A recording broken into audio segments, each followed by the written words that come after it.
अद्भुत तौर पर बसने पाए और कार्य करें। हर प्रकार की बाधाएं, समस्याएं, परेशानी, दिक्कतें यीशु के नाम से छोड़कर चली जाए, ऐसे हम आज्ञा देते हैं। और प्रभु हम प्रार्थना करते परमेश्वर कि पवित्र आत्मा आप जैसे चाहे वैसे हमारे हृदय से और मनों से आप बातें करें। प्रभु आपने अनुग्रह किया, हम धन्यवाद देते हैं, महान महिमा आपको देते हैं। प्रार्थना यीशु के नाम से मांगते हैं, amen amen amen. Hallelujah, praise the lord. प्रियो, हम देख सकते हैं कि पिछले लगभग 2 साल से काफ़ी सारी परेशानी, काफ़ी सारी दिक्कतें, काफ़ी सारे उलझन हमें सुनने मिल रहे हैं जगह जगहों से, हमारे परिवारों में, रिश्तेदारों में, अड़ोस पड़ोस में, नगर में, शहर में और देश में और विदेश में भी। वो सारी दुविधाएं बढ़ते चली जा रही है, बीमारी दिन प्रतिदिन बढ़ते चली जा रही है। पहले कोरोना आया, फिर डेल्टा आया, अब ओमिक्रॉन, है ना, और भी पता नहीं ऐसे कौन से नाम आएंगे जो नाम शायद हम कह नहीं पाएंगे। ऐसे ऐसे बहुत सारे नाम आने पर हैं।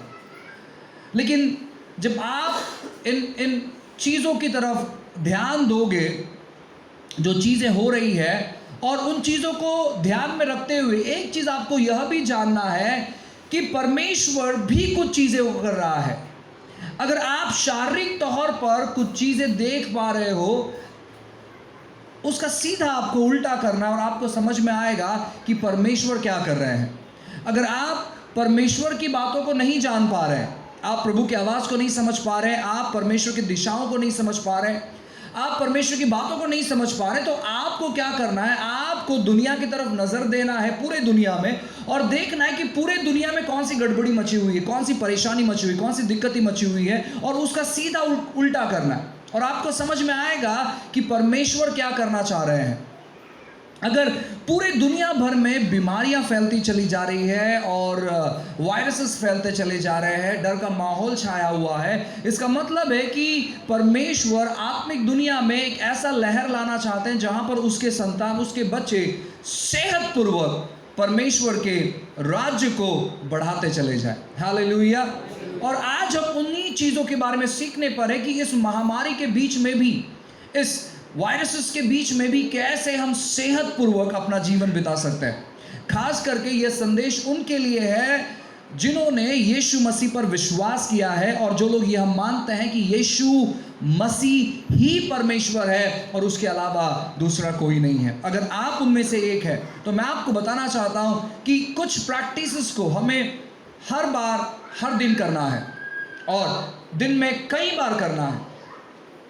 अगर आप बीमारी से गुजर रहे हो, परेशानियों से गुजर रहे हो, दिक्कतों से गुजर रहे हो, तो मैं आपको कहना चाहता हूं, आप इन सारे चीज़ों को लगातार तौर पर प्रैक्टिस करें अपने घरों में, अपने परिवारों में। और जब आप इन चीज़ों को करोगे, आप अद्भुत तौर पर परिवर्तन और बदलाव को देख पाओगे। हालेलुया। और वो है प्रभु भोज, होली कम्युनियन, प्रभु भोज। अब काफ़ी सारी चीज़ें हैं जो कि आज हम इन चीज़ों के बारे में सीखने पर है, काफ़ी सारी बातें हम डिटेल तौर पर देखने पर है कि कैसे हम प्रभु भोज में भाग लें। हालांकि हमने काफ़ी बार इसको सुना है, लेकिन दोबारा उन चीज़ों को हम रिमाइंड करना चाहते हैं। जब हमने सुना था तब बीमारियां इतनी नहीं थी, वायरसेस इतने नहीं थे, बीमारियां थी लेकिन वो नहीं के बराबर थी और वो बहुत दूर थी, और हम विश्वास भी करते थे कि ये सारी बीमारियां हमारे करीब नहीं पहुंचेगी। लेकिन जैसे ही जैसे पूरे विश्व भर में समस्याएं, परेशानी, दुविधाएं फैल रही है, हम खबर पर खबर सुन रहे हैं कि वापस एक बार नई बीमारी आ गई है, बीमारियां फैल रही है, दुविधाएं फैल रहे हैं, मरीज बढ़ते चले जा रहे हैं। तो बहुत ज़रूरी है कि हम परमेश्वर की बातों को प्रतिरोज अपने जीवन में प्रैक्टिस करें। सो आने वाला एक हफ्ता मैं आपको देना चाहता हूं उन चीज़ों को अपने घर में उपलब्ध करने के लिए। दाखरस और रोटी, ग्रेप जूस और रोटी। आप भाकरी भी चलेगा, रोटी भी चलेगा, ब्रेड भी चलेगा, या जो भी उपलब्ध होता है आपके पास वो सारा चीज़ चलेगा, कोई इश्यूज़ नहीं है। अपने बच्चों को अपने गोद पे बिठाओ, और जो भी बाहर है मैं चाहूँगा कि उनको बोलो कि उनके बच्चे शोर नहीं करना चाहिए। मैं आपको कहना चाहता हूं कि वो सारा चीज चलेगा और आपको क्या करना है, जो भी ग्रेप जूस, अंगूर का रस उपलब्ध होगा, आप उस अंगूर के जूस का बॉटल आप खरीदिएगा और हर रोज सुबह उठने के बाद, फ्रेश होने के बाद सबसे पहला चीज आपको करना है और वो है आपको प्रभु भोज में भाग लेना है। जो परिवार विश्वासी है, आपके बच्चे भी उसमें भाग ले सकते हैं, छोटे बच्चे भाग ले सकते हैं, कोई प्रॉब्लम नहीं है, कोई समस्या नहीं है। अब दूसरे पास्टर्स क्या बोल रहे हैं, आप उनकी परवाह नहीं करें। आपका पास्टर आपको परमिशन देता है कि आप अपने बच्चों को प्रभु भोज में सहभाग करें, आप उन्हें प्रभु भोज दें, क्योंकि प्रभु भोज हमारे बारे में बिल्कुल भी नहीं है, प्रभु भोज परमेश्वर के बारे में। इन चीज़ों को अपने मन में धारण कर ले, अपने मन में बसा ले, वो कितने भी छोटे क्यों ना हो, वो रेंगते रहे, उन्हें प्रभु भोज दे, कोई प्रॉब्लम नहीं, कोई समस्या नहीं, जो कि मैं आज आपको बताना चाहता हूँ। बाइबल कहता है कि हमारे जो बच्चे हैं ये अपवित्र नहीं है, ये पापी नहीं है, ये धर्मी है, ऐसे बाइबल कहता है। सो आपके बच्चे वे धर्मी हैं। अगर माँ बाप यीशु पर विश्वास करते हैं तो आपके बच्चे धर्मी हैं, सो वे प्रभु भोज में भाग ले सकते हैं। हालेलुया। उन्हें हम बैप्टिज्म नहीं दे सकते, लेकिन उन्हें प्रभु भोज हम दे सकते हैं। जो बच्चे हैं उन्हें आपको आपके साथ प्रभु भोज देना है हर रोज, डेली। और जैसे जैसे आप इसको सुनोगे, आप बहुत सारे चीज़ों को अनुभव करने पड़े, बहुत सारी बातों को अनुभव करने पड़े। हमारा सबसे मुख्य जो वचन है, पहला कुरिन्थियों किताब अध्याय 11 और वचन 23 से हम पढ़ेंगे। 1 Corinthians chapter 11 verse 23 onwards लिखा है, क्योंकि यह बातें मुझे प्रभु से पहुंची और मैंने तुम्हें भी पहुंचा दी कि प्रभु यीशु ने जिस रात वो पकड़वाए गए, रोटी ली और धन्यवाद कर कर उसे तोड़ी और कहा, यह मेरा दिया है जो तुम्हारे लिए है, मेरे स्मरण के लिए यह किया करे। इसी रीति से उसने बियारी के पीछे कटोरा भी लिया और कहा, यह कटोरा मेरे लहू में नई वाचा है, जब कभी पियो तो मेरे स्मरण के लिए यह किया करो। क्योंकि जब कभी तुम यह रोटी खाते और इस कटोरे में से पीते हो तो प्रभु के मृत्यु को जब तक वो न आए प्रचार करते हो। इसीलिए जो कोई अनुचित रीति से प्रभु की रोटी खाए या उस कटोरे में से पिए, वो प्रभु के देह और लहू का अपराधी ठहरेगा। इसलिए मनुष्य अपने आप को जांच ले और इस रीति से इस रोटी में से खाए और इस कटोरे में से पिए, क्योंकि जो खाते पीते समय प्रभु के देह को न पहचाने, वह इस खाने और पीने से अपने ऊपर दंड लाता है। इसी कारण तुम में बहुत से निर्बल और रोगी हैं और बहुत से सो भी गए हैं। यदि हम अपने आप को जांचते तो दंड ना पाते, परंतु प्रभु हमें दंड देकर हमारा ताड़ना करता है, इसलिए कि हम संसार के साथ दोषी ना ठहराए। इसलिए हे भाइयों, जब तुम खाने के लिए इकट्ठे होते हो तो एक दूसरे के लिए ठहरा करो। यदि कोई भूखा है तो अपने घर में खा ले, जिससे तुम्हारा इकट्ठा होना दंड का कारण ना हो। शेष बात को मैं आकर ठीक करूंगा। हालेलुया। तो बहुत सारी बातें यहाँ पर लिखी गई और हम एक एक वचनों को आज हम फोकस करेंगे, ध्यान करेंगे, और मैं चाहूँगा कि आप बहुत ध्यानपूर्वक इन चीज़ों के बारे में सुने, ताकि परमेश्वर का वचन आपके जीवन में बहुत ही प्रबल तौर पर कार्य कर सके। और आपको कोई भी शंका है कोई भी वचन को लेकर, तो आप कभी भी मुझसे उन वचन के बारे में बात कर सकते हैं। हालांकि बहुत सारे ऐसे वचन पढ़ने के बाद आपको लगेगा कि है ना, बहुत ही सावधान पूर्वक हमें प्रभु भोज में भाग लेना है, लेकिन मैं आपको बताना चाहता हूं कि आप वो सारे सवाल खड़े करने से पहले आपको हिंदी बाइबल रेफर करना है, आपको मराठी बाइबल रेफर करना है, आपको इंग्लिश बाइबल रेफर करना है। आप प्रयास करो कि उसमें क्या क्या लिखा है वह चीज़ समझने का, क्योंकि अगर आप एक ही अनुवाद पढ़कर अगर आप समझने का प्रयास करो तो शायद आप नहीं समझ पाओगे। लेकिन जब आप अलग अलग प्रकार के अनुवाद, बाइबल का जो अनुवाद, आप में से बहुत सारे लोग अपने mobile phone, Android phone use करते हैं, इस्तेमाल करते हैं, तो कभी कभार अच्छा भी इस्तेमाल कर लिया करें उसमें। और वह यह है कि आप उसमें जाकर अलग अलग प्रकार का जो ट्रांसलेशन है उसमें से स्टडी करने का प्रयास करें, अलग अलग प्रकार का ट्रांसलेशन, उसमें से आप पढ़ाई करें। और आप जब इन बातों को पढ़ोगे तब आपको समझ में आएगा कि वचन क्या कहता है और वचन क्या समझाना चाहता है। बाइबल कहता है 23 नंबर के वचन में ऐसे लिखा है, पौलुस कहता है कि यह बातें मुझे प्रभु से पहुंची है और मैंने तुम्हें पहुंचा दी है। बाकी के बातें वो बहुत कम बार ऐसे कहता है कि परमेश्वर ने मुझसे कहा, लेकिन इस बात के बारे में पौलुस कहता है कि ये बात परमेश्वर ने तुम्हारे पास पहुंचाने के लिए मुझसे कही है। और एक बात तो सच है कि पौलुस झूठ नहीं कहेगा। अगर पौलुस ये कह रहा है कि यह बात प्रभु ने मुझे दिया है या प्रभु से मेरे पास पहुंचा है तुम्हें पहुंचाने के लिए, इसका मतलब है कि परमेश्वर प्रभु भोज के बारे में गंभीर है।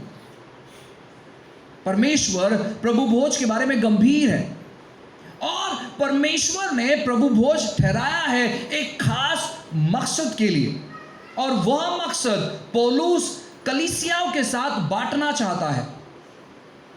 और इसी की वजह से पौलुस यह कहता है कि यह बात सीधे मुझे प्रभु से पहुंची और मैंने तुम्हें पहुंचा दी।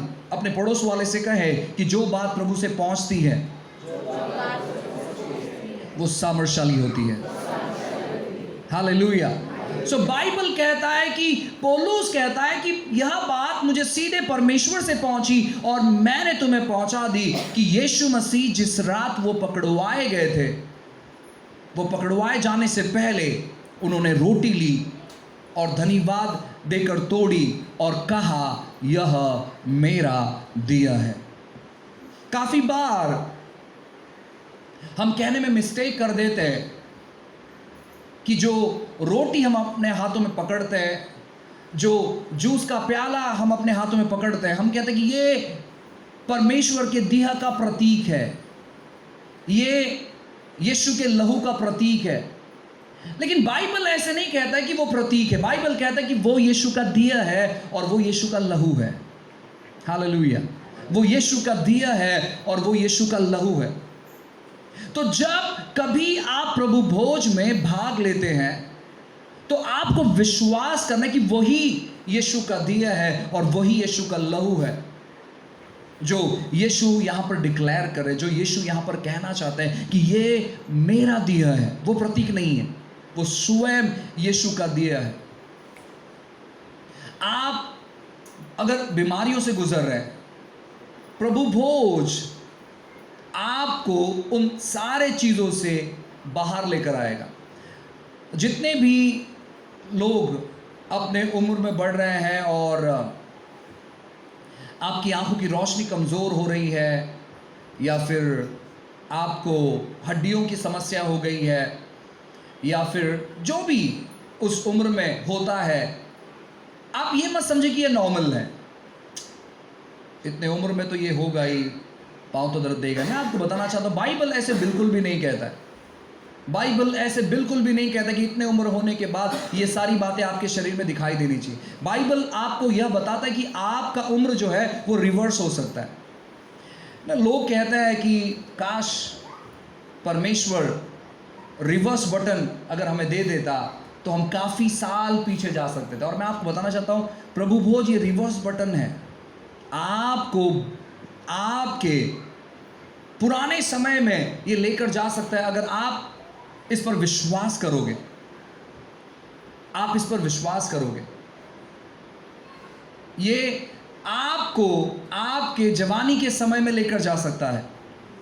मैंने ऐसे कई सारी गवाहियां सुनी हैं कि किस प्रकार लोग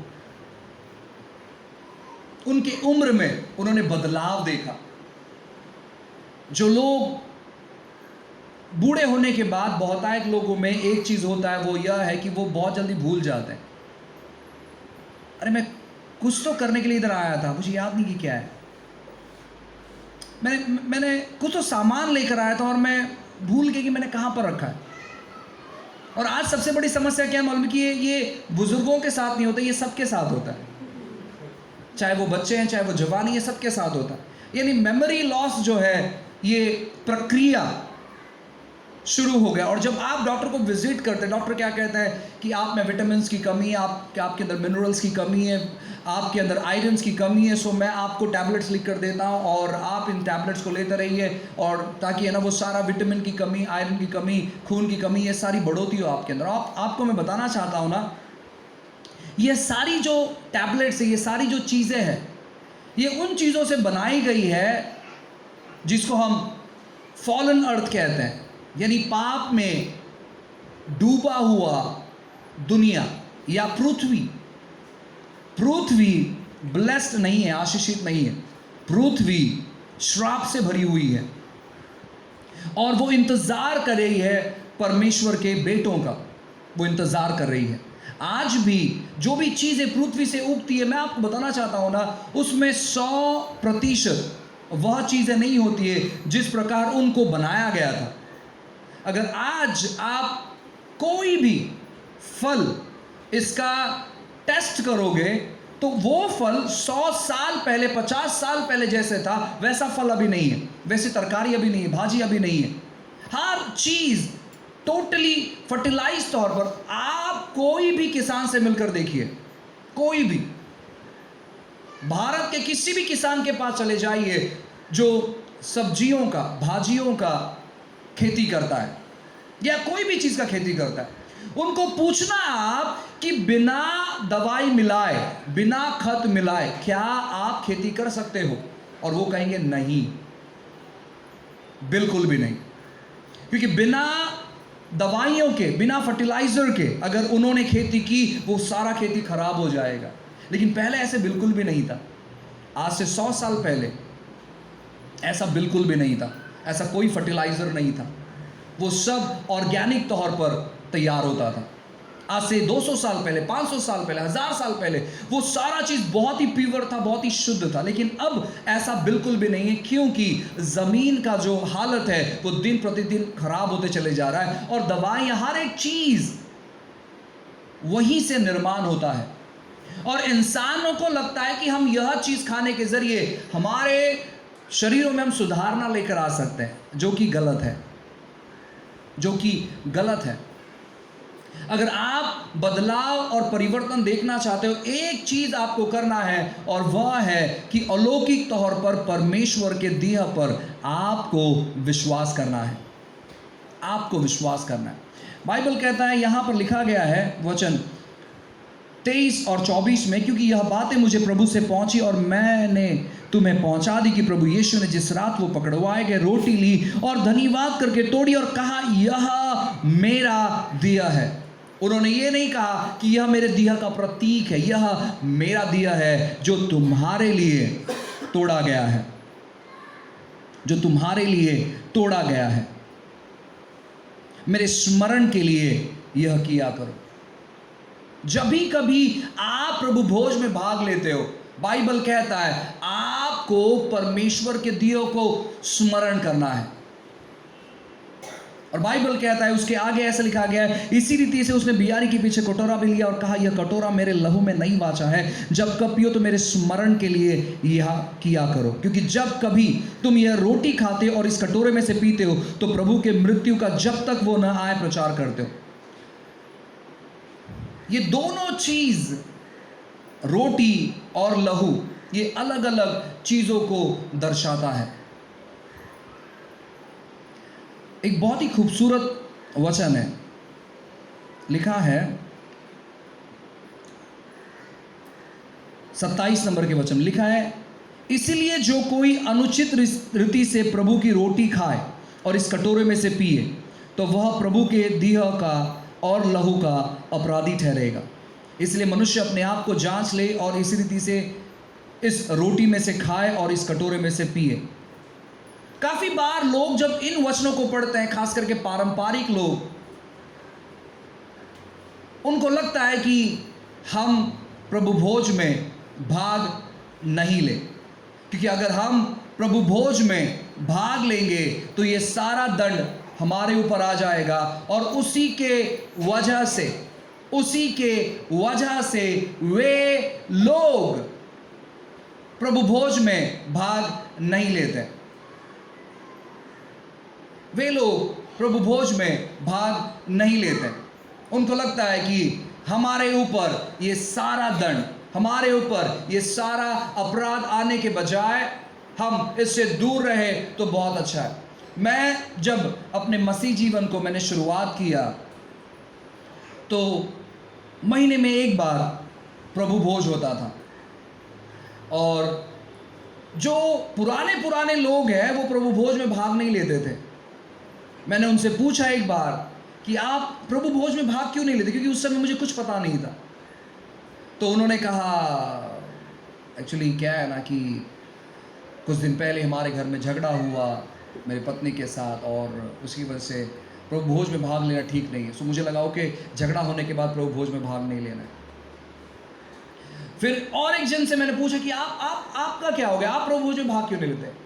वो कहते हैं कि है ना, मेरा आदत उतना ठीक ठाक नहीं है, सो मैं परफेक्ट होने के बाद मैं प्रभु भोज में भाग लूँगा। मैंने कहा ओके, प्रभु भोज में भाग लेने के लिए परिपूर्ण होना ज़रूरी है। फिर मैंने और एक से पूछा कि आप प्रभु भोज में भाग क्यों नहीं लेते हो? उन्होंने कहा कि अब तक मेरा बैप्टिज्म नहीं हुआ है, बपतिस्मा नहीं हुआ, इसलिए पास्टर प्रभु भोज नहीं देते और इसलिए मैं प्रभु भोज में भाग नहीं लेता। और फिर मुझे समझ में आया ओके, बपतिस्मा लेना बहुत ज़रूरी है प्रभु भोज में भाग लेने के लिए। लेकिन जैसे जैसे दिन बीतते चले गए, समय बीतता चले गया, और जब मैं परमेश्वर के वचनों को पढ़ने लगा तो ऐसा कोई भी कंडीशंस यहाँ पर नहीं लिखा है कि आपको परिपूर्ण होने की ज़रूरत है, आपको बैप्टिज्म लेने की ज़रूरत है, या फिर आपका स्वभाव पूरी तौर पर अच्छा होना चाहिए जैसे मसीह का स्वभाव है, और जब तक आपका वैसे स्वभाव नहीं होता आप प्रभु भोज में भाग नहीं ले सकते। ऐसा कहीं भी नहीं लिखा गया है, क्योंकि प्रभु भोज हमारे बारे में है ही नहीं। प्रभु भोज है परमेश्वर के दिह को पहचानने के बारे में। ऐसा कहीं भी नहीं लिखा है कि तुम्हारा स्वभाव अगर अच्छा नहीं रहे तो तुम प्रभु भोज में भाग नहीं ले। यहां पर यह लिखा गया है, इसलिए जो कोई अनुचित रीति से प्रभु की रोटी खाए। बहुतायत बार लोग इस अनुचित शब्द को सुनकर या फिर पढ़कर ये गैर समझ करते हैं कि हम अनुचित रीति से प्रभु का जो दिया है हम उसमें सहभागी नहीं हो सकते। वो अनुचित रीति है, आप अनुचित हो, यहां पर ऐसे नहीं लिखा है। आपको सही तौर पर प्रभु भोज में भाग लेना है। अब जब पौलुस इन चीजों का प्रचार कर रहा था, आपको मैं बताना चाहता हूं जिस प्रकार आज हम प्रभु भोज देते हैं उस प्रकार वे लोग नहीं देते थे। उनका सिस्टम बहुत अलग था, उनका सिस्टम बहुत अलग था। वे लोग खाना खाने के लिए इकट्ठे होते थे वहां पर, और कुछ भयंकर खाने वाले भी वहां पर थे। कुछ लोग होते हैं जो बहुत भयंकर तौर पर खाते हैं, और वे लोग जो भयंकर तौर पर खाते हैं वो बस खाना खाने के लिए वहां पर आते थे। इसलिए जब आप पूरे अध्याय को पढ़ोगे, 34 नंबर के वचन तक पढ़ोगे, 35 नंबर के वचन तक पढ़ोगे, 34 नंबर के वचन तक पढ़ोगे, तो वहां पर बताया गया है कि जो भूखा है वो अपने घर से ही खाकर आए। आप अयोग्य रीति से प्रभु भोज ना ले, परंतु जब आप प्रभु भोज लेते तो प्रभु को स्मरण करें। लोग वहां पर बिना स्मरण करें, बस पेट भरने के लिए वो प्रभु भोज खाते थे। उनके सामने एक बड़ा मेज होता था और वे उस मेज पर बैठते और बस वो खाने के लिए वहां पर आते थे। इसीलिए पौलुस वहां पर उनको सावधान कर रहा है कि आप यहां पर खाने के लिए नहीं आए। अब जिस प्रकार हम प्रभु भोज देते हैं, सवाल ही नहीं उठता कि कोई यहां पर खाने के लिए आता हो, तो उस चीजों के बारे में अपने मन से हटा दें। हाँ, जब हम शुरू करेंगे आने वाले दिनों में, जब परमेश्वर कुछ बातों को हमारे कलीसिया के जीवन में करे, परिवारों के जीवन में करे, और जब हम उस प्रकार मेज लगाएंगे, तब यह बात वहां पर लागू होगी कि आप खाने के लिए यहां पर ना आए, लेकिन आप प्रभु के दिया में शामिल होने के लिए आए। यहां पर और एक वचन लिखा है, वचन 30, इस पर गौर करिएगा। लिखा है, इस कारण तुम में बहुत से निर्बल और रोगी हैं और बहुत से सो गए हैं। यदि हम अपने आप को जांचते तो दंड ना पाते। अब यहां पर जब लोग ये वचन को पढ़ते हैं तो लोग कहते हैं कि अगर आप अपने आप को जांचते नहीं हो और अगर आप प्रभु भोज में आपने भाग ले लिया तो इससे आपका सेहत बिगड़ सकता है, आप बीमार पड़ सकते हैं। लोग इस वचन को ठीक तौर पर अनुवाद नहीं कर पाते। यहाँ पर लिखा है किस प्रकार जांचना है, यह ना जांचे ये पूरे महीने भर। हम तो हर हफ्ते परमेश्वर के दिया में भाग लेते हैं, लेकिन बहुत सारी कलीसिया के लोग महीने में एक बार प्रभु भोज में भाग लेते हैं और फिर उन्हें बताया जाता है कि पूरे महीने भर आपने जो भी कुछ किया जांचो। मैंने तो यह भी सुना है काफी बार कि पवित्र आत्मा आपको याद दिलाएगा कि आपने कौन से गुनाह किए हैं। आप पवित्र आत्मा से पूछे और पवित्र आत्मा जो चीज आपको याद दिलाएगा, आपको क्या करना है, आपको उन चीजों को याद करते हुए परमेश्वर से क्षमा मांगना है। और जब आप पूरे चीजों का क्षमा मांगोगे और फिर जाकर आप प्रभु भोज में भाग ले सकते हो। अगर आपने उससे पहले प्रभु भोज में भाग लिया तो ये आपके लिए चंगाई का कारण नहीं, ये आपके लिए बीमारी का कारण बन जाएगा। बहुतायत बार लोग इसी प्रकार से करते हैं, लेकिन यहां पर बिल्कुल भी नहीं है कि आप अपने आप को जांचो। आपको जांचना क्या मालूम है कि आप किस प्रकार प्रभु भोज में भाग ले रहे हो। आप अपने बारे में सोच रहे हो या आप प्रभु के देह के बारे में सोच रहे हो, आपको वो जांचना है। आपको जांचना है प्रभु यीशु मसीह के देह को। बाइबल कहता है पुराने नियम के बलिदानों के बारे में अगर आप जानोगे, पुराने नियम के बलिदानों के बारे में जब आप पढ़ोगे तो वहां पर लिखा गया कि जो पापी व्यक्ति है वो भेड़ बकरियों को लेकर आता याजक के पास, और याजक क्या करते मालूम है क्या? जिसने भेड़ बकरी लाया है बलिदान करवाने के लिए अपने पापों के प्रति, वो उसको नहीं जांचते, वो उस भेड़ को जांचते। उस भेड़ की आंखें अच्छी है क्या, वो भेड़ सही सलामत है क्या, वो अच्छे से चल पाता है क्या, वो भेड़ को जांचते, वो उस व्यक्ति को नहीं जांचते जिसने लाया है। आपको जांचना है यीशु को। जब आप प्रभु भोज में भाग लेते हैं तो आपको देखना है कि आपके सारे पाप, आपके सारे अपराध इसी समय उसने उठा लिया है। वो आज भी आपको देखना है जब आप प्रभु भोज में भाग लेते हो कि वो अभी आपके लिए क्रूस पर मरा है, उसका शरीर अभी भी ताजा है, उसका लहू अभी भी बह रहा है। अभी जब आप प्रभु भोज में भाग लेते हो, आपको देखना है उसके देह को और देखना कि आपकी सारी बीमारी बस अभी चली गई है, अभी ट्रांसफर हुई है उसके शरीर में, और उसकी चंगाई आपके शरीर में। और जब आप इस प्रकार प्रभु भोज में भाग लेते हैं, मैं आपको बताना चाहता हूं, धीरे धीरे कर आप अपने सेहत में बदलाव देखोगे, आप हर प्रकार के चमत्कार को अनुभव करोगे। प्रभु भोज एकमात्र ऐसे जरिया है, अलौकिक जरिया है, जहां पर इस पृथ्वी पर हम अनुभव कर सकते हैं परमेश्वर की सारी बातों को। अपने पड़ोस वाले से कहे, हर दिन आप प्रभु भोज में भाग लें। एक बहुत खूबसूरत वचन है, मैं चाहूंगा कि आप सभी लोग उन वचन को पढ़ें। प्रेरितों के काम अध्याय 2, प्रेरितों के काम अध्याय 2 और प्रेरितों के काम अध्याय 2 और वचन 46। प्रेरितों के काम अध्याय 2 वचन 46 लिखा है, वे प्रतिदिन एक मन होकर मंदिर में इकट्ठे होते थे और घर घर रोटी तोड़ते हुए आनंद और मगन की सिधाई से भजन किया करते थे। आनंदित और मगन होते हुए वो परमेश्वर की आराधना करते, वे घर घर मिलते और वे रोटी तोड़ते। प्रेज गॉड, प्रभु की स्तुति हो इस बात के लिए। और एक खूबसूरत वचन है, मैं चाहूंगा कि उस वचन को भी हम पढ़े। प्रेरितों के काम अध्याय 20 और वचन 7। प्रेरितों के काम अध्याय 20 और वचन 7 लिखा है, सप्ताह के पहले दिन जब हम रोटी तोड़ने के लिए इकट्ठे हुए तो पौलुस ने, जो दूसरे दिन चले जाने पर था, उनसे बातें की और आधी रात तक बातें करता रहा। हालेलुया। अब यहाँ पर ये प्रार्थना करने के लिए सप्ताह के पहले दिन नहीं मिले, ऐसा नहीं लिखा है।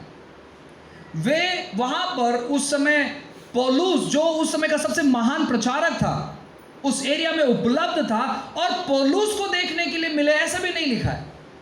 पौलुस के प्रचार को सुनने के लिए मिले, ऐसे भी नहीं लिखा है। लिखा है सप्ताह के पहले दिन, यानी रविवार, संडे। ये आखिरी दिन नहीं है। अगर आप अपने कैलेंडर में चेक करोगे, ये पहला दिन है, हफ्ते का पहला दिन संडे है। और यहां पर लिखा गया कि सप्ताह का पहला दिन, यानी संडे को वो इकट्ठे हुए क्या करने के लिए? रोटी तोड़ने के लिए, यानी प्रभु भोज में भाग लेने के लिए। वे हफ्ते के पहले दिन मिलते रोटी तोड़ने के लिए। एक दिन उन्होंने सबको मिलने के लिए, रोटी तोड़ने के लिए वो दिन ठहराया था। सोचो, पहली सदी की कलीसिया कितना महत्व देती थी प्रभु भोज को, क्योंकि उनको अनुभव हो गया था कि ये एकमात्र ऐसा जरिया है जहां पर हम परमेश्वर के शरीर को अनुभव कर सकते हैं। और जो लोग इसको पहचानते नहीं है, लिखा गया, जब आप पहला कुरिन्थियों 11:23 से आगे पर लिखा गया कि वे कमजोर पड़ जाते हैं, वे बीमार हो जाते हैं और फिर वे मर जाते हैं, जो इसको पहचानते नहीं है। यानी जो उसको पहचानते हैं वे बलशाली हो जाएंगे, वे हमेशा बीमार मुक्त रहेंगे, सेहतमंद रहेंगे और ये बहुत लंबी आयु जिएंगे। जो परमेश्वर के देह को पहचानेगा प्रतिदिन अपने परिवार में, वे सेहतमंद रहेगा।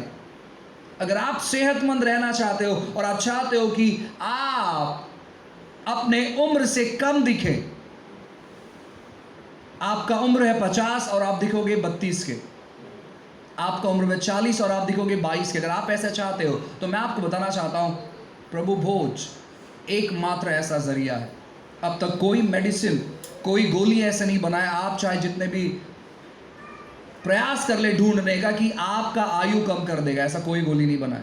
बट प्रभु भोज एकमात्र ऐसा जरिया है जो आपके उम्र में रिवर्स लेकर आ सकता है। और परमेश्वर चाहते कि उसके संतान मजबूत रहे। आज मसीह लोग कैसे मालूम है? आज मसीह लोग परमेश्वर की बातों को गंभीर नहीं लेने की वजह से संसारिक लोगों के जैसे जीवन बिताते हैं। वे नहीं समझने की वजह से संसारिक लोगों जैसे जीवन बिताते हैं। जब आप उनके दिनचर्या को देखोगे, आपको लगेगा कि संसारिक व्यक्ति में और इनमें कोई बदलाव नहीं है। वे भी उसी प्रकार परेशानी में डूबे हुए जैसे संसारिक व्यक्ति डूबा हुआ है। वे उसी प्रकार के बीमारी में जुड़े हुए जैसे संसारिक व्यक्ति जुड़ा हुआ है। अगर आप ये नाम नहीं चाहते हैं, मैं आपको बताना चाहता हूं, आप विश्वास करते हुए प्रभु भोज में भाग ले। हर दिन अगर आप बीमार पड़ गए, मैं आपको एडवाइस दूंगा, दिन में 4 बार आप प्रभु भोज में भाग लें, दिन में 5 बार आप प्रभु भोज, क्योंकि जब आप प्रभु भोज में भाग लेते हो, बाइबल कहता है कि आप यीशु के मृत्यु को स्मरण करते हो। दुनिया में ऐसा कोई मौत नहीं है जिसके द्वारे कुछ अच्छा हो सके। ऐसा कोई मौत नहीं है जिस मौत के वजह से कुछ अच्छा हुआ। आज जितने भी दिन मनाए जाते हैं, जो लोग मर गए हैं उनका दिन लोग मनाते, यानी याद करते हैं उनको, हमारे लिए कितना अच्छा किया, ओ ये तो परमेश्वर का जगह इसने ले लिया, हमारी जाति के लिए इसने बहुत अच्छा काम किया। सब लोग रोते हैं और दुख मनाते, कोई आनंदित नहीं होता है। वे उस दिन अच्छा खाते नहीं है, वे अच्छे तौर पर घूमने नहीं जाते हैं, वे बहुत दुख मनाते हैं। लेकिन बाइबल ऐसे कहते हैं कि जब आप प्रभु भोज में भाग लेते हो, जब आप यीशु के मृत्यु को स्मरण करते हो, वहां पर कुछ तो होता है। वहां पर जो बीमारी की आत्मा है उसको मालूम पड़ जाता है कि 2000 साल पहले उस क्रूस पर जब प्रभु यीशु मसीह मरे और जब वो 3 दिन 3 रात नरक में गए, तो वहां पर उन बीमारियों का जो आत्मा है, किस प्रकार उनको वहां पर सताया गया, दुष्ट आत्मा को किस प्रकार सताया गया, शैतान को किस प्रकार सताया गया, वो सारा चीज उनको याद आता है। और वो क्या करते हैं? वो आपके शरीर को, आपके घर को छोड़कर चले जाते हैं, क्योंकि आप यीशु के मृत्यु को वहां पर घोषणा करते हैं। जब आप प्रभु भोज में भाग लेते हो, मैं आपको कहना चाहता हूं, अगर आप कोई हॉरर घर में रहते हो, आपको किसी ने कहा ओ मुझे लगता है कि आपके घर में कुछ तो समस्या है, मुझे लगता है कि लगभग 7 से 8 साल हो चुके हैं, मैंने किसी से नहीं कहा आपको घर बदलने की ज़रूरत है, इस घर में कुछ तो परेशानी लग रही है, इस दीवार में कुछ तो है, इस दीवार के अंदर कुछ तो रखा हुआ है। मैंने कभी किससे नहीं कहा, क्योंकि बाइबल ऐसे कहते हैं कि जब आप किसी घर में प्रवेश करते हो, अगर कुछ बुरा होगा भी तो वो वहां से निकल जाएगा, और हम इन चीज़ पर विश्वास करते हैं। आपको अगर ऐसा लगता है कि आपके घर में कुछ तो है, तो मैं आपको बताना चाहता हूं ना, आप प्रभु भोज वहां पर लेना शुरू करें। आप देखोगे कि वहां पर अगर रहेगा कोई चीज़ भी तो वो वहां से चले जाएगा, वो वहां पर टिक नहीं सकता, क्योंकि जब आप यीशु के मृत्यु का घोषणा करते हो तो शत्रु को वो सारी पुरानी बातें याद आ जाती है जो यीशु ने उनके साथ किया था। बाइबल कहती है कि जब यीशु मसीह क्रूस पर लटके हुए थे, जब वो क्रूस पर मर रहे थे, वहीं से उन्होंने शैतान का खुल्लम खुल्ला तमाशा बना दिया था। एक ऐसा तमाशा कि वो किसी के सामने खड़ा नहीं हो सकता। शैतान एक शक्तिशाली व्यक्ति नहीं है। जिस प्रकार जो लोग छुटकारे की सेवकाई में, जिसे हम डिलीवरेंस मिनिस्ट्री कहते हैं, जो लोग छुटकारे की सेवकाई में दुष्टात्मा निकालते हैं और डिलीवरेंस मिनिस्ट्री में, उनको लगता है कि शैतान एक बहुत बड़ा समस्या का कारण है। आपको बताना चाहता हूं कि शैतान बिल्कुल भी शक्तिशाली नहीं है, बिल्कुल भी शक्तिशाली। वो प्रयास करता है। बाइबल कहता है, जब आप पढ़ोगे पहला पत्र से किताब अध्याय 5 वचन 7 से जब आप पढ़ोगे, लिखा गया है कि वो गरजने वाले सिंह के समान है। वो केवल गरजता है, वो ढूंढता है कि कौन व्यक्ति मुझ पर विश्वास कर लेगा। वो ढूंढता है, वो सबके जीवन में आकर हानि नहीं पहुंचा सकता है, लेकिन वो ढूंढता है कि कौन परमेश्वर से ज्यादा मुझ पर यह विश्वास करते कि मैं शक्तिशाली हूं। उनकी प्रार्थना काम नहीं करेगी, वे वचन को समझ नहीं पाते। वो ढूंढता है ऐसे लोगों को, और जब वो लोग उन्हें मिल जाता है तब जाकर वो उनके जीवन में हानि पहुंचाता है। अन्यथा वो एक हारा हुआ व्यक्ति के समान है। जहां पर भी आप रहते हैं, जिस मोहल्ले में, इलाके में आप रहते हैं, आज से 10 साल 20 साल पहले वहां पर कोई ना कोई एक गुंडा रहता होगा। दादा बोलते हैं उसे, भाई टाइप बोलते हैं उसे ना। सो वो किसी को भी मारेगा, किसी को भी पीटेगा, किसी की भी दुकान से चीज़ें ले लेगा, हफ्ता वसूल करेगा। इस प्रकार की चीज़ें पहले चलती थी। अभी तो ऑलमोस्ट हम में से हर कोई अपने एरिया का भाई है ना, कोई किसी से कम नहीं है। सब लोग डेरिंगबाज है। लेकिन 20 साल 30 साल पहले ऐसे बिल्कुल भी नहीं था। 20 साल 30 साल पहले हर कोई जब उस व्यक्ति का नाम लेते तो लोग डरते थे। तो शैतान भी आज से 2000 साल पहले इसी प्रकार के माहौल में जीवन बिता रहा था। इसी प्रकार का डर, इसी प्रकार की गलतफहमी लोगों के अंदर फैली हुई थी। एक व्यक्ति उभरा जिसका नाम यीशु है, और जब वो क्रूस पर मरा, उसने क्या किया? शैतान के कॉलर को पकड़कर नीचे उतारा, क्योंकि बाइबल कहता है कि वो आसमान में घूमता था। उसे नीचे उतारा और उसे इतना पीटा, इतना पीटा, इतना पीटा कि उसके सारे जो दांत हैं, वो सारे दांत गिरा दिए गए। और उसे इतना पीटा, इतना मारा कि मानो उसके आधे शरीर को लकवा मार गया। उसे इतना पीटा गया कि सभी लोग, पूरे आत्मिक दुनिया में उसकी बहुत बड़ी बेइज्जती हो गई। इस प्रकार यीशु मसीह ने शैतान के साथ व्यवहार किया। लेकिन कुछ समय पहले कुछ लोग ऐसे उभरे और वे बताने लगे शैतान कितनी शक्तिशाली व्यक्ति है, शैतान कितना पावरफुल है। वो आपकी प्रार्थनाओं को रोकता है, वो आपकी आशीषों को रोकता है, वो यह चीज़ करता है, वो वह चीज़ करता है। और बहुत सारे लोग उसके बहकावे में आ गए और उसी की वजह से उसने वापस अपना गुंडागिर्दी जो है उसने चालू कर दिया था। लेकिन आपको जानने की ज़रूरत है, अगर आप असल में उसे देखोगे तो वह व्यक्ति पूरी तौर पर कमज़ोर पड़ चुका है। हम बीच में एक मूवी देख रहे थे, बहुत समय हो गया उसको। उसमें एक बहुत अच्छा कैरेक्टर है। मूवी का नाम है एंग्री बर्ड्स। आप देख सकते हैं, कोई प्रॉब्लम नहीं है ऐसे मूवीज़ को। उसमें एक व्यक्ति है जो जज है एंग्री बर्ड्स में, और वो व्यक्ति जब आप देखोगे उस एंग्री बर्ड के मूवी को, सो वो जज जो है वो उल्लू रहता है, आउल रहता है, और वो अपने आप को प्रदर्शित करता है एक शक्तिशाली व्यक्ति में। वो दिखाता है कि वो कितना शक्तिशाली है, कोट वगैरह पहनकर वो एक अजीब ना लंबा चौड़ा कोट पहनता है। लेकिन जब एंग्री बर्ड से उसका मुलाकात होता है और जब एंग्री बर्ड उसे टक्कर मारता है तो अचानक वो सूट उतर जाता है और पता चलता है कि वो इतना सा ही चिड़िया है, और उसकी बेइज्जती हो जाती है। और उसके बाद वो फिर सूट कभी नहीं पहनता। उसे मालूम पड़ जाता है कि अभी कोई भी व्यक्ति उस प्रकार डरेगा नहीं जिस प्रकार मैं उन्हें डराना चाहता था। मैं आपको कहना चाहता हूं, शैतान कुछ इसी प्रकार का ही है।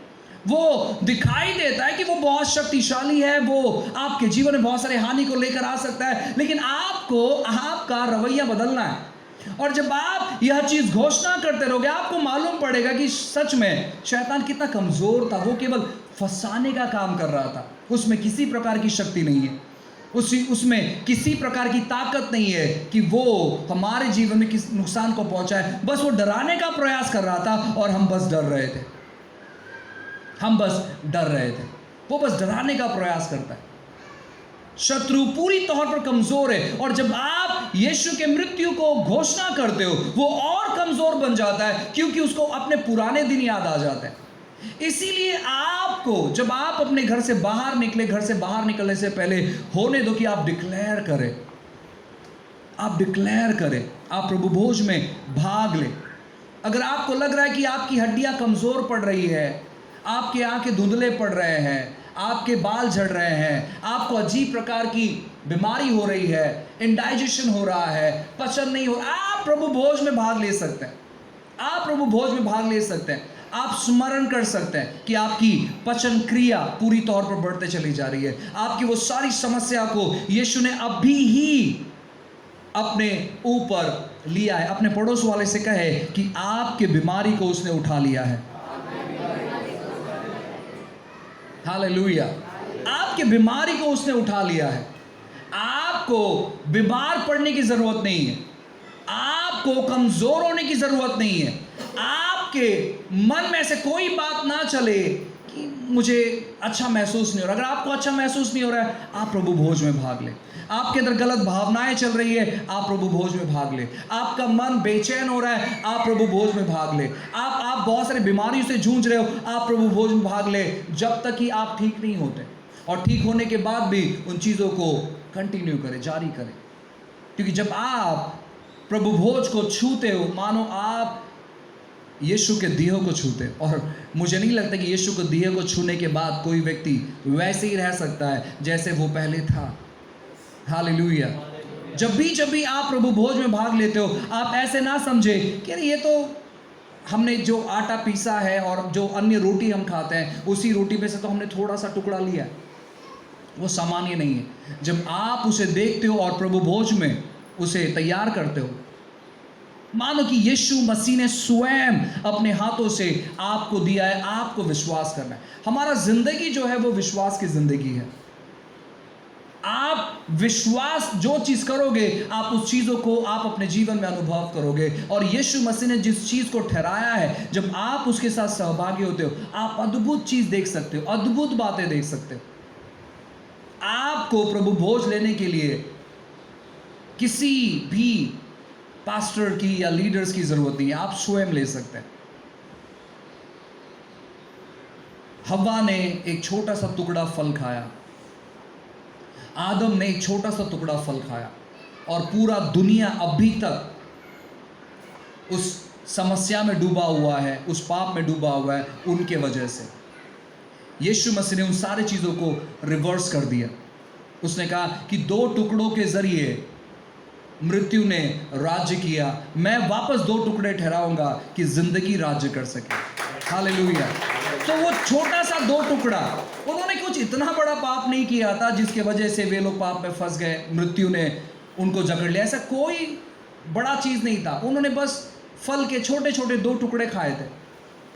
हव्वा ने खाया और उसने अपने पति को दिया, और वहीं से हर एक चीज श्राप में बदल गया, पूरी तौर पर ट्रांसफॉर्म हो गया। अगर आप ऐसे पिक्चर्स को देखोगे क्रिएशंस के, तो बहुत सुंदर तौर पर कुछ कुछ लोग तैयार करते हैं। मैंने एक फिल्म देखा जहां पर बताया गया कि किस प्रकार आदम हव्वा फल खाते हैं, और जैसे ही आदम ने वो फल खाया, अचानक शेर आकर जानवरों के ऊपर हमला करने लगा। उससे पहले शेर जानवरों के साथ खेलता, सब कुछ ठीक ठाक था, कोई परेशानी नहीं थी, कोई दिक्कत ही नहीं थी। लेकिन जैसे ही उसने उस फल के टुकड़े को खाया, अचानक शेर आता है और वो शिकार करने लगता है, लहू लुहान हो जाता है वहां पर, और पूरी तौर पर जो इतना सुंदर दिखने वाला नजारा है, अचानक डरावने नजारे में वो बदल जाता है, बस फल के 2 टुकड़े के जरिए।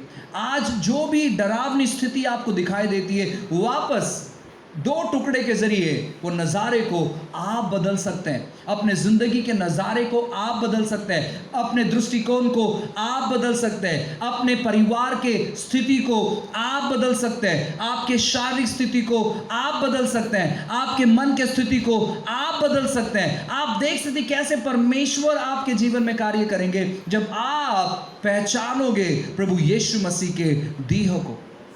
कभी कभार ये एक चमत्कारी तौर पर होता है,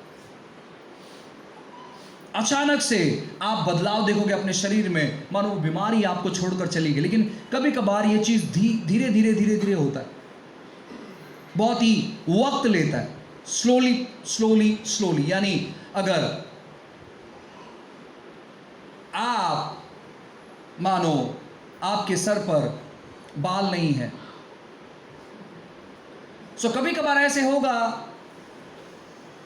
कि आपने प्रभु भोज में भाग लिया रात में, और सुबह जब आप उठे तो आपके बहुत अच्छे घने लंबे बाल हैं।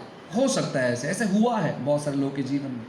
लेकिन हो सकता है कि जब आप प्रभु भोज में भाग लेना चालू करो तो स्लोली धीरे धीरे कर कुछ महीनों में, 1 आध साल में आप वापस उस बाल को अनुभव करोगे जब आप अपना चेहरा आईने के सामने देखोगे। ऐसे हुआ है।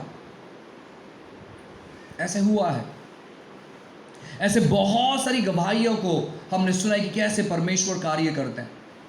आपकी आर्थिक स्थिति ठीक नहीं है, आप प्रभु भोज में शामिल हो जाएं, क्योंकि परमेश्वर के दिया में समृद्धि छुपा हुआ है। आप ऐलान कर सकते हैं, प्रभु मैं पूरी तौर पर स्वस्थ हूं। जब हम ऐसी समस्याओं से गुजरते हैं, ऐसी परेशानियों से गुजरते हैं, तो हमारा पूरा जो माइंड सेट है वो बिगड़ जाता है।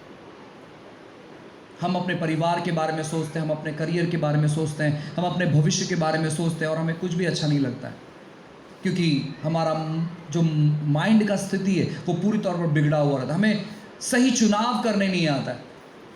अगर आप ऐसे चीज़ों में जी रहे हैं, आप प्रभु भोज में भाग लें, क्योंकि वो आपका मन बनना चाहता है। जब आप प्रभु भोज में भाग लेते हो, यीशु के दिया में मन का भी जगह है, माइंड का भी जगह है। सो आप देख सकते हैं कि वो रोटी वास्तविक में यीशु का माइंड है। आप विश्वास के साथ देख सकते हैं कि ये यीशु का माइंड है और मैं आज इसमें सहभागी हो रहा हूं। अगर आपके आंखें धुंधले हैं, आप विश्वास कर सकते हैं उस रोटी को देखते हुए कि ये यीशु की आंखें हैं। मैं विश्वास करता हूं कि मेरी आंखें तंदुरुस्त हो जाएगी। आप विश्वास करना, ये थोड़ा सा आपको अजीब लगेगा, लेकिन मैं आपको बताना चाहता हूं यही हकीकत है, यही हकीकत है। लिखा गया है कि जब मृत्यु का आत्मा मिस्र पर उतरने पर था, तो वहां पर परमेश्वर ने बताया कि क्या क्या चीजों को करना है, और मूसा ने सेम उसी प्रकार की चीजों को अपने भाइयों के साथ, इजराइलियों के साथ उन्होंने शेयर किया। उन्होंने कहा कि तुम्हें दरवाजे के दोनों तरफ लहू को लगाना है और दरवाजे के ऊपर लहू को लगाना है, और वो है प्रतीक क्रूस का, परछाई। और जिस मेमने का लहू तुम लगाओगे, उस मेमने को घर के अंदर तुम्हें भून कर खाना है, तुम्हें भून कर खाना है। भून कर खाना, ये जो भूनना, इसका अर्थ है कि परमेश्वर का सारा क्रोध उस बलि पर आना, परमेश्वर का सारा क्रोध उस बलि पर आना। और बाइबल कहता है कि जब मृत्यु का आत्मा वहां से गुजर गया, जितने भी लोग घर के अंदर थे, जिस घर के अंदर थे और जहां पर लहू लगाया गया था, उनमें से एक भी व्यक्ति कमजोर नहीं पड़ा। मृत्यु तो दूर की बात है, कमजोर तक नहीं पड़ा। परछाई अगर इतना सामर्थ्यशाली चीज कर सकती है तो हकीकत क्या नहीं करेगा। बाइबल कहता है कि परमेश्वर ने जब इजराइल लोगों को मिस्र से बाहर निकाला तो लिखा गया है कि उनमें से एक भी व्यक्ति कमजोर नहीं था। एक भी व्यक्ति कमजोर नहीं था।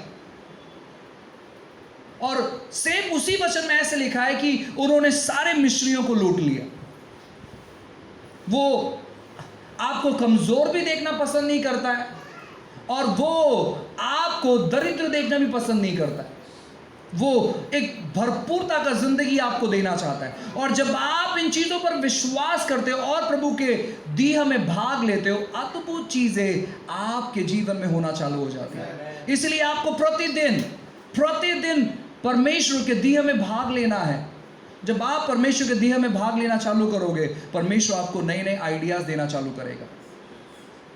आपको नहीं पता चल रहा है कि अब क्या करें, अब कौन सा निर्णय ले, बहुत सारे ऑफर्स हमारे पास है, कौन सी चीज़ों को मैं चुनूं, वो आपको मदद करेगा सही चुनाव करने के लिए, सही तौर पर जीवन बिताने के लिए। इसलिए हमें हर दिन प्रयास करना है और हर दिन अंगीकार करना है यीशु के मृत्यु का। और देखो किस प्रकार हम हर प्रकार के शत्रु के योजनाओं से दूर रहेंगे और परमेश्वर की योजनाओं को अपने जीवन में हम पूरा करेंगे।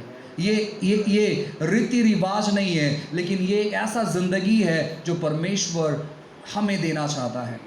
उसने अपने बच्चों के लिए योजना किया है, अपने बच्चों के लिए उसने तैयार किया है। और जो लोग इसे गंभीर तौर पर लेंगे, मैं आपको कहना चाहता हूँ इस पर सवाल ना उठाए, क्योंकि आप जितना सवाल पर सवाल उठाओगे, अच्छा ये वचन ऐसा लिखा गया है, ये वचन ऐसा कहता है। मैं आपको बताना चाहता हूँ, मैं काफ़ी समय से इसके बारे में मैं पढ़ाई कर रहा हूँ और मुझे यह चीज़ पता चला है कि प्रभु भोज हमारे बारे में बिल्कुल भी नहीं है।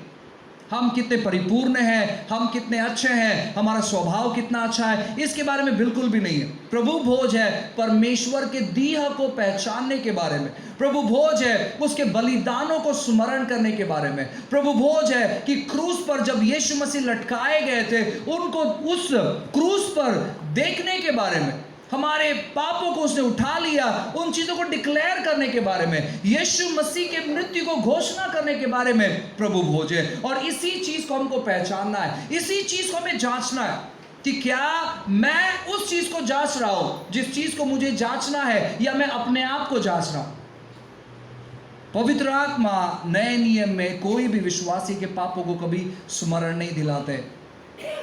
ये झूठा प्रचार है कि आपको पवित्र आत्मा आपके पापों को याद दिलाएगा और आपको स्मरण करना है। मैं ये कहना चाहूंगा कि अगर जिस दिन पवित्र आत्मा आपके पापों को याद दिलाना चालू कर दिए, आपके नस फट जाएंगे, आपके नस फट जाएंगे। इतना डेंजरस वो चीज है। और आप जिंदा नहीं रहोगे। नस फट गया, आप जिंदा नहीं रह सकते। यीशु मसीह ने पवित्र आत्मा क्यों दिया है मालूम है?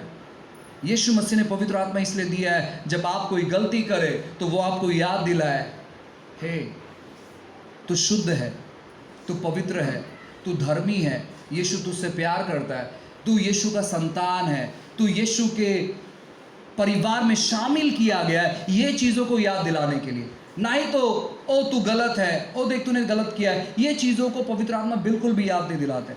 और जो प्रचारक हैं इस समय या आने वाले समय में जो मुझे ये सुनेंगे, मैं आपको बताना चाहता हूँ कि पवित्र आत्मा इसीलिए हमें दिए गए हैं ताकि वो जब हम गिर जाए या गलती में डूबे, उस समय वो हमें याद दिलाए कि हम मसीह में कौन है। उसी के लिए पवित्र आत्मा हमें दिए गए हैं, ना ही तो हमारे अपराधों के बारे में याद दिलाने के लिए, ना ही तो हमारे पापों को स्मरण करवाने के लिए। वो विश्वासी के पापों को कभी स्मरण नहीं कराते। मैं वापस कहता हूं, अगर उन्होंने पापों को स्मरण कराना चालू कर दिया तो हमारा हालत खराब हो जाएगा कुछ ही सेकंड में, मिनट भी नहीं लगेगा, कुछ ही सेकंड में। लेकिन वो हमें हर दिन हर समय याद दिलाते हैं कि तुम मसीह में पवित्र हो, तुम धर्मी हो। बाइबल कहता है कि हम मसीह के साथ स्वर्गीय स्थान पर बिठाए गए हैं। अगर बाई चांस कभी कोई आत्मा आकर आपको याद दिलाता है आपकी गलतियों को, आपको सीधा उसको केंद्र करना है आसमान की तरफ और कहना है, जिसने हमें अपनी दाहिनी तरफ बिठाया है, जिसने हमें अपने साथ में बिठाया है, उससे जाके बातें करो। ये काम मेरा नहीं है, ये काम उसका है। आपको सीधे परमेश्वर की ओर उस आत्मा को केंद्रित करना है, जो आत्मा आपको आपकी गलतियों के बारे में बताता है, जो आत्मा आपको आपकी गलतियों के बारे में बताता है, उसको सीधे क्रूस की तरफ, उसको सीधे परमेश्वर की तरफ केंद्र करना है और उसे कहना है कि वहां पर जाकर हिसाब किताब करो, क्योंकि उसने ऑलरेडी कुछ हिसाब किताब कर दिया है, उससे जाके बात करो। आप यहां पर टेंशन लेते मत बैठो कि वो आत्मा आपसे क्या बात कर रहा है। जब आप प्रभु भोज लें तो स्मरण करें परमेश्वर को। हालेलुया। आज हम वही चीज करने वाले हैं और आज से हम अपने शरीरों में बदलाव को अनुभव करेंगे। हालेलुया। आप विश्वास करें कि आपकी बीमारी चली जाएगी। आप विश्वास करें कि आप दिन प्रतिदिन बूढ़े नहीं परंतु जवान होते चले जा रहे हैं। आप दिन प्रतिदिन आपकी हड्डियां कमजोर नहीं परंतु मजबूत होते चले जा रहे हैं। आपकी आंखों की रोशनी कमजोर नहीं परंतु और तीक्ष्ण होते चले जा रही है। आप और दूर का देख पा रहे हो। आपको प्रयास करना है देखना जो चीज आप देख नहीं पा रहे थे, कि यीशु के नाम, ओ मुझे दूर का दिखाई दे रहा है। आप ये मत कहो मुझे अभी भी धुंधला दिख, नहीं। एक दिन ऐसा हुआ, ये लास्ट चीज कहूंगा और फिर हम प्रार्थना करेंगे। एक बहुत बड़ी सभा शुरू थी और वहां पर एक बहन आई जिसकी दोनों आंखों से वो देख नहीं पाती थी, और वो प्रचारक के पास आई प्रार्थना करवाने के लिए, और उस प्रचारक ने पूछा कि आपको क्या दिखाई दे रहा है। उसने कहा कुछ दिखाई नहीं दे रहा है। उसने वापस पूछा क्या दिखाई दे रहा है। उसने कहा कुछ नहीं दिखाई दे रहा। उसने वापस पूछा क्या दिखाई दे रहा है। उसने काफी समय तक पूछा क्या दिखाई दे रहा है। जब तक वो कहती रही मुझे कुछ नहीं दिखाई दे रहा है, वो वापस पूछता कि तुम्हें क्या दिखाई दे रहा है। फिर उसको समझ में आया कि एक्चुअली ये विश्वास की बातें कर रहा है और ये कुछ विश्वास की बातें सुनना चाहता है। और फिर उस बहन ने कहा कि मुझे सब कुछ दिखाई दे रहा है। फिर वो कहता है यीशु के नाम से तुम देखने लगो, और तुरंत वो बहन सब कुछ देखने लगती है। हालेलुया। हम जो जीवन जी रहे हैं ये विश्वास की ही जिंदगी है, ये विश्वास की जिंदगी है। जब आपको धुंधला दिखाई देता है, आप प्रभु भोज में भाग लेने के बाद कहो मुझे सारा चीज दिखाई दे रहा है। लोगों से कहने की जरूरत नहीं है। कोई आपके हाथों में गन मशीन या बंदूक लाकर ये नहीं कहेगा बराबर निशाना लगाओ। सो आपको टेंशन लेने की जरूरत नहीं, आपको लोगों को बताने की जरूरत नहीं। आप खुद से बातें करें, आप खुद से कहे मुझे सब कुछ दिखाई दे रहा है। और एक समय आएगा जहां पर आप अपने दोस्तों से, अपने परिवार वालों से कह सकते हो, एक समय था कि वो अक्षर मुझे दिखाई नहीं देता था, अब उससे भी दूर जो अक्षर है वो भी मुझे दिखाई देता है। हालेलुया। परमेश्वर यह चीज हमारे जीवन में करने पर है। अगर आप गंभीर हैं, अगर आप गंभीर है तो परमेश्वर आपके शरीर में बदलाव लाने के लिए गंभीर है। अगर आप और काफी सारे समय इस पृथ्वी पर सेहतपूर्वक जीने के लिए और परमेश्वर के राज्य को बढ़ाने के लिए तैयार है, तो वो आपको सेहतमंद रखने के लिए तैयार है। हालेलुया। इस जिंदगी से कंटाल नहीं करे, क्योंकि इसके बाद कोई जिंदगी नहीं है जैसे कि आप अब जी रहे।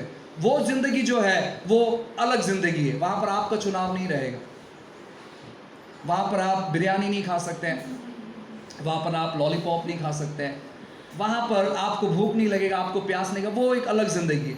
लेकिन यह जो जिंदगी ये एक ही बार है, तो लंबे आयु की जिंदगी जियो, बिना बीमारी के, बिना कोई कंफ्यूजन के, बिना कोई डर के, बिना कोई बौखलाहट के, बिना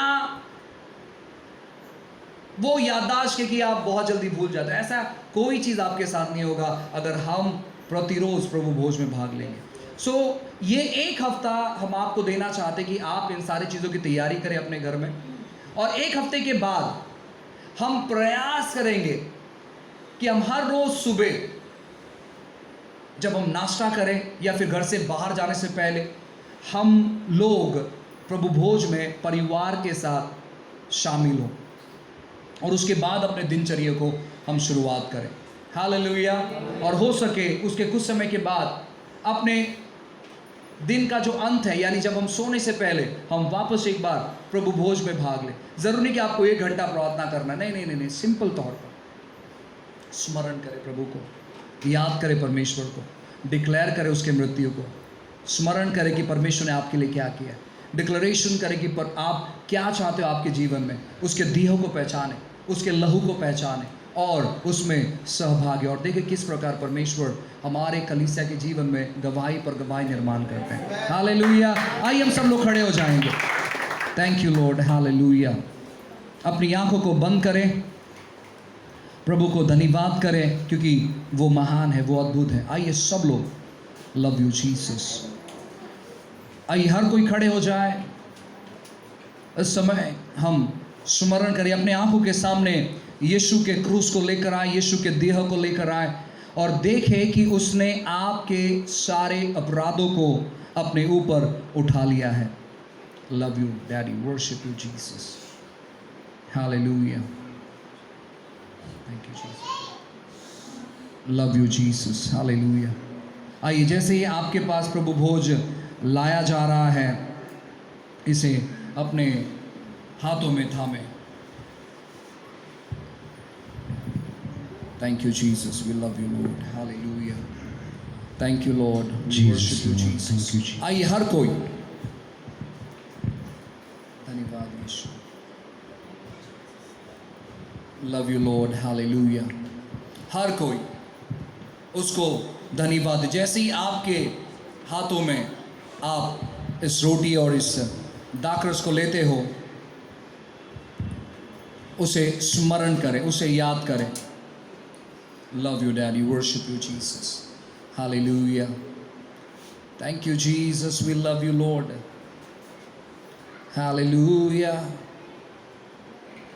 जो लोग यीशु पर विश्वास करते हैं, जो लोग ये मानते हैं कि यीशु के अलावा दूसरा कोई परमेश्वर नहीं है, वे लोग इसमें भाग लें। Thank you, Master. We love you, Jesus. आइए उसे स्मरण करें। अगर आपके हाथों तक यह दाखरस और ये रोटी पहुंचा है, आइए उसे स्मरण करें। देखिए कि यीशु मसीह उस क्रूस पर चढ़ाया गया है। Thank you Lord. Hallelujah. We worship you Jesus. आपके शरीर में जहां पर भी आपको चंगाई की जरूरत है, आप विश्वास करें, जो रोटी आपने पकड़ा है वो यीशु मसीह का दिया है। वो वही जगह है जहां पर आपको चंगाई की ज़रूरत है, वो वही हिस्सा है जहां पर आपको चंगाई की ज़रूरत है। यीशु का ताज़ा शरीर यीशु ने आपको दिया है। Love you Lord. Hallelujah. Thank you Jesus. आइए मेरे साथ कहें, प्रभु यीशु, मैं धन्यवाद देता हूँ आपके इस दीहा के लिए। प्रभु यीशु, मैं विश्वास करता हूँ ये आपका दिया है जो मेरे लिए तोड़ा गया है। मैं विश्वास करता हूँ मेरा शरीर पूरी तौर पर चंगाई और सेहत से भर चुका है। यीशु के नाम से, यीशु के नाम से। आइए इसमें भाग लें।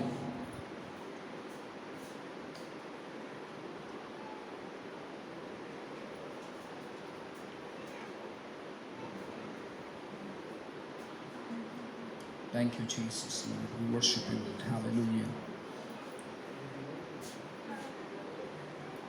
आइए मेरे साथ कहें, प्रभु यीशु, ये आपका लहू है जो मेरे लिए बहाया गया है। आपके लहू के द्वारा मैं शुद्ध हूँ, मैं पवित्र हूँ, मैं धर्मी हूँ हमेशा के लिए।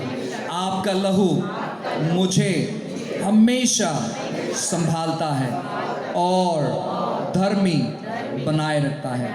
यीशु के नाम से आमीन। आइए इसमें भाग लें। Thank you Jesus lord. Hallelujah. Love you Jesus. हर कोई अपनी आंखों को बंद करें और देखे कि आपकी वो बीमारी, आपका वो दर्द, आपका वो धुंधलापन, आपकी वो कमजोरी, आपकी वो समस्या इसी समय आपको छोड़कर चली जा रही है। वो ट्रांसफर हो रही है यीशु के शरीर में। आप विश्वास करें, आप विश्वास करें, आप विश्वास करें कि वो सारी बीमारी आपको छोड़कर चली जा रही है, वो सारी बीमारी आपको छोड़कर चली जा रही है। Thank you Jesus. आप बीमार नहीं रहोगे, आप बीमार नहीं रहोगे, क्योंकि परमेश्वर ने आपको बीमार होने के लिए चुना, परमेश्वर ने आपको चंगा होने के लिए चुना है, धन्यवाद यीशु। सेहत पूर्वक रहने के लिए चुना है, लंबी आयु बिताने के लिए चुना थैंक यू है। Jesus. Thank you Lord, hallelujah.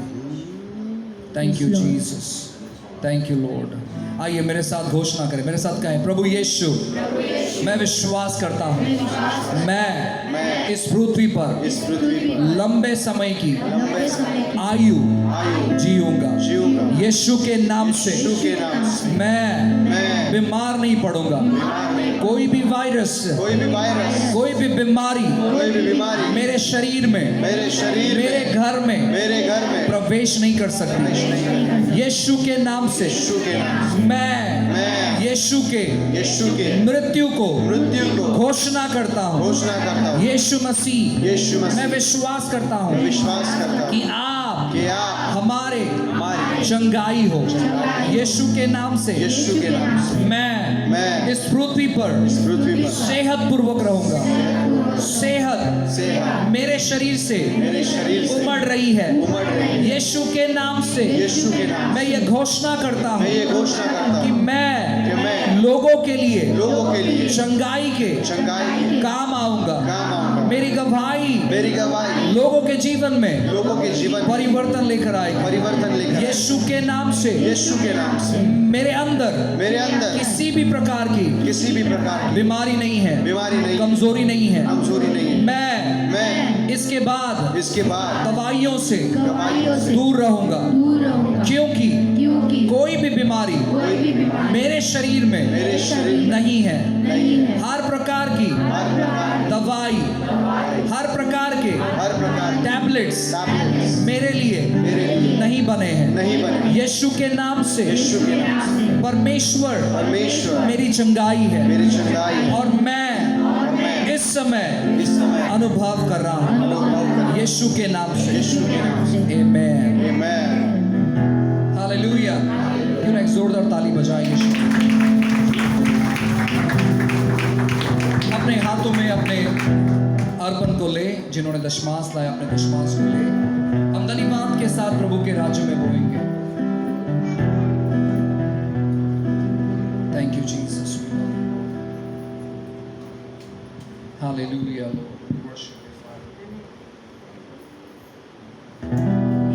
पिता, फिर एक बार हम आपको धन्यवाद देते प्रभु जी, आपके महान अनुग्रह के लिए, आपकी कृपा के लिए, आपके दया के लिए, आपकी भलाई के लिए हम धन्यवाद देते प्रभु जी। प्रार्थना करते हैं जिन्होंने भी अपने हाथों में दशमांश को लिया है, अर्पण को लिया है प्रभु जी, उस दशमांश को छुए प्रभु, ब्लेस करें प्रभु। जिसने धन्यवाद की भेंट ली है प्रभु अपने हाथों में, प्रभु उस भेंट को आप स्वीकार करें और छुए परमेश्वर राजा। प्रभु उन पर आपके स्वर्ग को हम खोलते हैं और अपरंपार आशीष बरसाते हैं।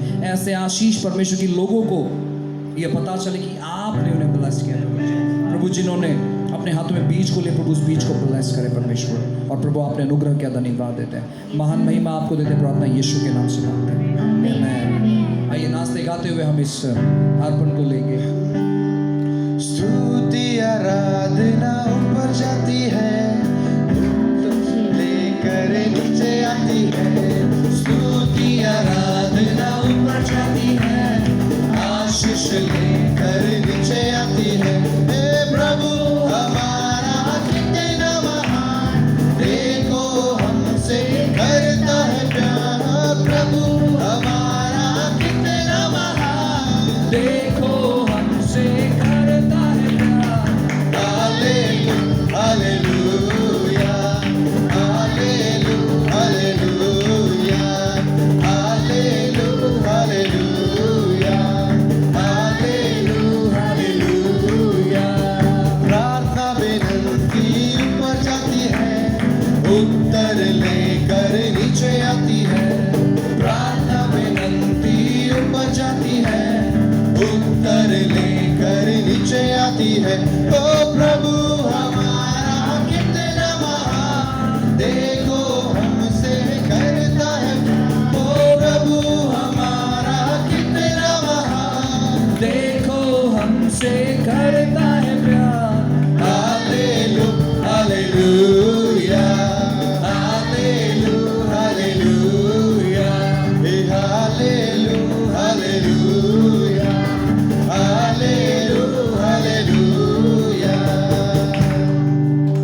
You Jesus.